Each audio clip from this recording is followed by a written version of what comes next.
All of you are in relationships, right? Everybody has a relationship of some kind or another. In your relationship, you have any problems? Any of you have a relationship and you don't have any problems? I'd like you to take this microphone. I want to sit down and listen to you. Everybody in a relationship has problems, don't they? Right? Now, when you say, I'm in a relationship, I got problems. Therefore, there's something wrong. Something's really wrong, right? Now, if you're in a relationship and you have problems and something is wrong, you got to call in a consultant, right? You got to call in somebody to help you with the problems. You don't want the problems to go on. Who are you going to call in? You only got yourself. That's all you got. You might get a therapist once in a while, but they got worse problems than you do. The only consultant who can help you with your problems is you. And who is that consultant that you're calling in? We've already established that there's something wrong with that person, right? Something wrong. So now you're going to call in a disabled person to deal with your problems in your relationship, right? Now, this is a really sick approach to curing your problems. You got somebody who says, we got a problem. You don't talk to me, and I didn't talk to you, and you came home late last week, and this week I called you, and you didn't call, and I was supposed to call you, and then you didn't do it, and how can you do that? Now, this is the consultant you're calling. Excuse me, will you come in and help us? I don't know if I can help you or not. I didn't come home. That's the person you got to deal with your problems. All right? Now, what you can do is you can change all of that around. You can say, I'm in a relationship. We got problems. There's nothing wrong with that. That's the way things are, you know. My problem is that you are different than I am. And you think differently than I do. And you behave differently than I do. And you smell different than I do. And you have all of these attitudes over here that I don't have. Nothing wrong with that. That's the way it is. When two people get together in a relationship, you don't have two people becoming one. If you do that, then what you end up with are two half persons. Who wants a half a person in a relationship? You always are single. Even if you're married and and involved in a relationship forever, you're still always single. You're still always you. Your unique, special, perfect self that is not trying to love, but who is love, who lives love, who is being love. The same as if you pray to God and say, God, will you please help me with my problems, and want God to do it for you. Never happen. You've got to be God, not be afraid to carry God around inside of you. If you want to get healed, you have got to understand that you're not going to get healed if you are asking someone else to heal you. And ask any doctor that you know, any surgeon particularly, who's taking somebody into surgery, and ask them which person has a better chance of living, of surviving, say, serious surgery. Is it the one who has a will to live, or is it the one who's just given up?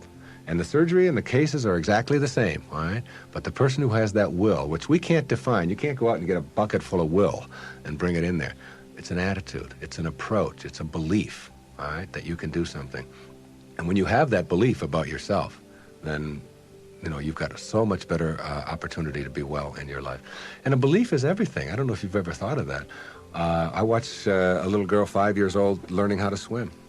And she's holding on to the edge of the pool, and she wants to get over here to the steps. And it's just 5 feet or 6 feet, and she'll let go and then she'll hold on again. And she'll let go and she'll hold on again. And finally there comes a time when she lets go and goes for it. Okay? You've seen this with your children, and what you ask yourself is, in the moment before that when she was holding on, and then look at the moment afterwards, does she have any different skills? What's changed? Yeah, the skills she didn't have any new skills. She didn't learn any skills in that second. What she has is a belief that she can do it. And when you believe it, when you really just believe that you can do it, that's what allows you to swim. And when you think about it now, do you know how to swim? Yeah, so when you dive into the water, you don't think about that. You just know when you dive into the water, you can swim. You don't have any necessary swimming skills or anything like that. Or when you get on a bicycle, you get on, you know that you're going to, unless you believe you can't, because you've never gone out there and tried it and worked on it and done it. You told a story of a patient of yours who had that very problem, who said she didn't know how to ride a bicycle. Yeah, Gail, who came to me many years ago. And you know why she said she couldn't ride a bicycle? Because her mother wouldn't let her get on one. Cop out. Yeah, absolutely. And she had these beautiful big white teeth, and her mother had always told her you could fall and break your teeth, and I wouldn't want that to happen to you. So here she was now in her 30s, and telling me that she couldn't ride a bike, and she was in therapy. And I said to her, okay, let's go. She said, go? Where are we going? I said, well, I've got a bicycle downstairs, and I'm going to show you how to ride a bike. I'm going to have you teach yourself how to do this. And she said, look, I didn't come here to pay you the kind of money that I'm paying you to have you teach me how to ride a bicycle. I came here to find out why I can't. I said, oh, well, you're going to need another 30 seconds of therapy, easy, okay? The reason you can't is because you never got yourself on a bicycle. And until you do, you never will know how, and you just believe that you can't. Oh, that's the end of that. There's no more to talk about that. Now, what we have to do is get you to get out there, and we went downstairs, and it was a woman's bike, and I've helped a lot of people to teach themselves how to ride a bike. And what you do when you help someone to teach themselves how to ride a bike, because you don't teach anybody how to ride a bike, okay, is you let them do it all themselves. You let them hold it, you let them balance it, you let them move with it, you let them put the pedal down and move it themselves, and you stand back. You say, no, when you're ready, and then you move it, and you hold on for a second, then you put your foot back down, and you practice it and practice and practice that all yourself, with just someone encouraging you, and before long, in just a matter of minutes. When I tell you it was minutes, and this woman had never been on a bicycle before. She rode like 2 blocks on a bicycle. She couldn't believe that she now had a belief.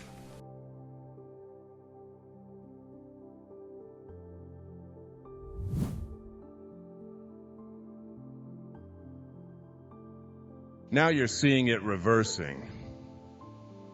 People are beginning to pull their own strings. Try calling some people by their first name instead of yes, Searing and Doctor this and Professor that and Sir this and all that, just to see what happens. You find that when you keep yourself level with other people, if they call you by your first name, they're not any better than you because they have a title. That isn't necessarily a way to show people respect. You don't show people respect by what you call them. You show people respect by how you interact with them and how you treat them as human beings. In calling your physician by his first name or whatever it is or whomever it may be, if it's a problem, if it's not, then do it any way you want. But if you're working on not elevating other people in importance to you, then you have to work on it in all kinds of areas. The thing that you fear the most, you find that those people, there was nothing there to fear in the first place. Now, I prefer being called Wayne. I don't like it when people call me Doctor this or Professor. I don't need that.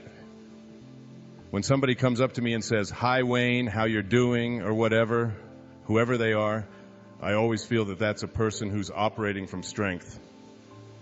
I have more respect for that than I do for the need for someone to place a title.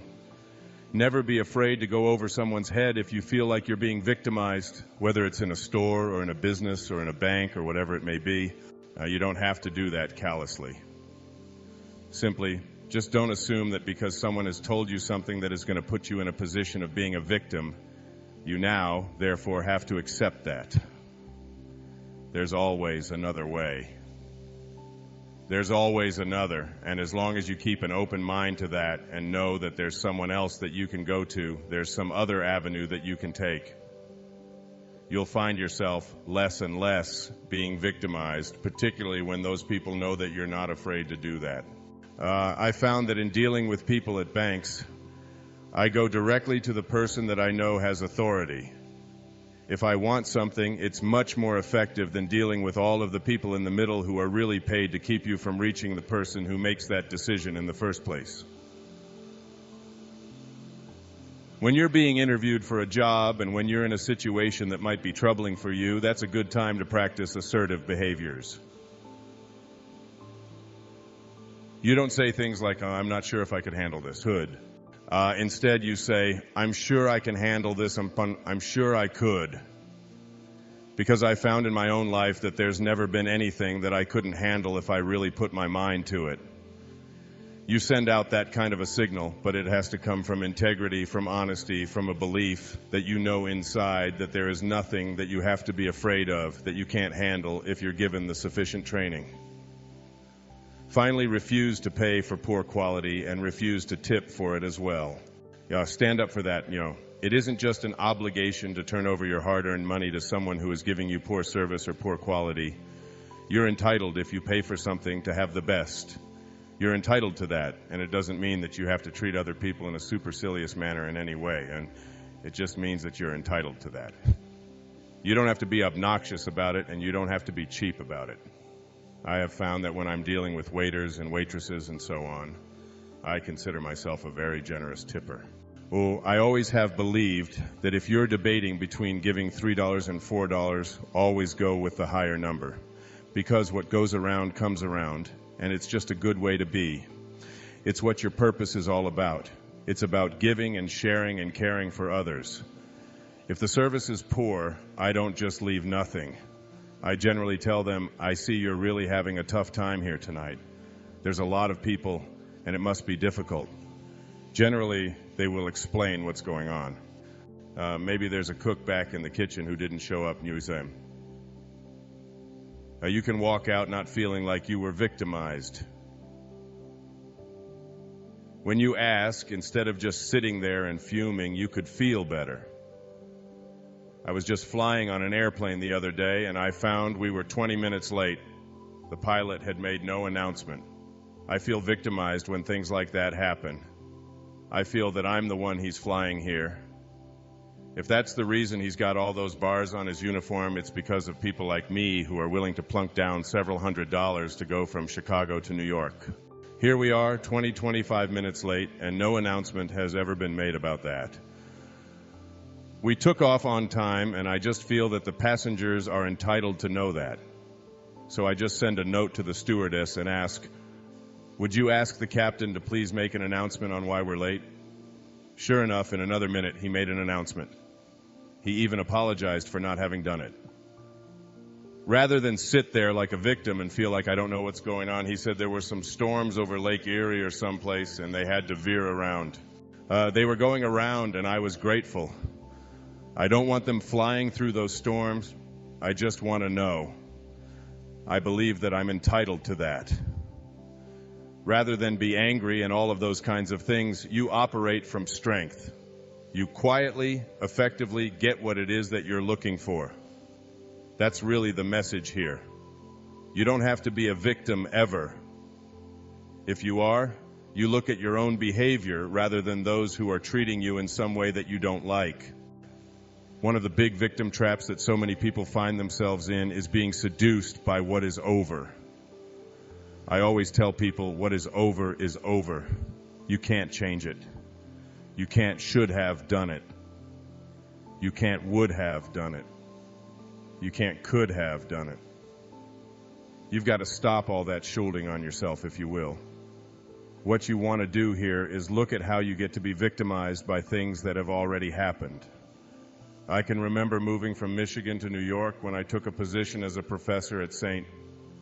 John's University in 1971 or 72. I arrived on Long Island, brand new home. It was on a Wednesday when we had left on Wednesday. When we drove there, we got there on a Friday afternoon. I had a new little baby girl, and we got to our home, and there was no electricity. So I called Lilco, the Long Island Lighting Company, and I got on with them. It was Friday afternoon.